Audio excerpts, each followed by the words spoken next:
Well, there are 27 million small businesses in America. They account for helping to create the majority of jobs in our country.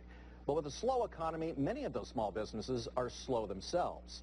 Senator Marco Rubio paid a visit to the First Coast this week to try and restart local businesses. Okay, 1880 is your total out of the 20? Sandy and Gary POLLETTA, who own the EDGEWOOD bakery, say their business has picked up over the past few months. But they're worried that increased costs and more government regulation will set them back. Commodities keep going up, regulations keep going up, cost of doing business, your taxes, your JEA bill. The POLLETTAs, along with dozens of other local business owners, voiced their concerns to Senator Marco Rubio. And we can't have job creation and economic growth in America without the private sector. They attended a small business roundtable at Brunette Garcia Advertising in San Marco. Senator Rubio, who sits on the Senate Small Business Committee, wants to find out what obstacles businesses are facing and how policymakers can help.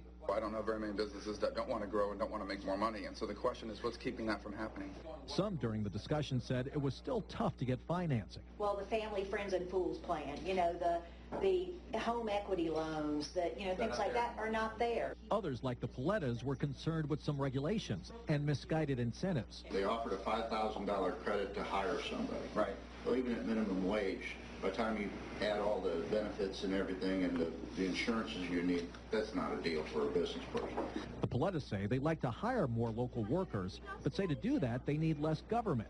Rubio says government has a role in helping small businesses thrive and needs to change the perception that tomorrow is going to be worse than today. What happens is when government does more than what it should be doing, when politicians like presidents and U.S. senators come to believe that they're the ones that create jobs and start spending money we don't, passing laws we don't need, they get in the way of people that do create jobs. Rubio says he'll hold more roundtable discussions throughout the state. Well, Senator Rubio says he'll take some of the ideas he's learned from small businesses and bring them to the U.S. Senate Small Business Committee.